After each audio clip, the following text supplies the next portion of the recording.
বাজারে তো অনেক রকমেরই ভেজাল সবজি আমরা খাই, কিন্তু বাড়িতে গাছ লাগিয়ে যে সবজিগুলো হয় তার স্বাদই আলাদা। আসসালামু আলাইকুম বন্ধুরা, কেমন আছো তোমরা সব? আমি আলহামদুলিল্লাহ অনেক ভালো আছি। আর এই সবজিগুলো কিন্তু আমাদের বাড়ির গাছেও হয়েছিল।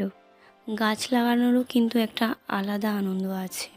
এখানে সবজিগুলো কেটে ধুয়ে আমি রেখে দেবো আর রান্নাটা চাপিয়ে দেবো। আমি যেহেতু কুকারে রান্না করি, তো আজকের রান্নাটাও কুকারেই হবে। আমি কিন্তু সব সবজিগুলো কষে নিয়ে ডাঁটাগুলো আলাদাভাবে তুলে নিয়ে সিটি দিয়ে আবার ডাঁটাগুলো শেষে দেব, তা না হলে ডাঁটাগুলো একটাও খুঁজে পাওয়া যাবে না। তো চলো দেখো আমি কিভাবে রান্নাটা করি। আর যদি তোমাদের আমার রান্নাগুলো ভালো লাগে তো আমাকে কমেন্টে জানিও, বা আমি কী ধরনের ভিডিও করব সেটাও কিন্তু আমাকে কমেন্টে জানিও।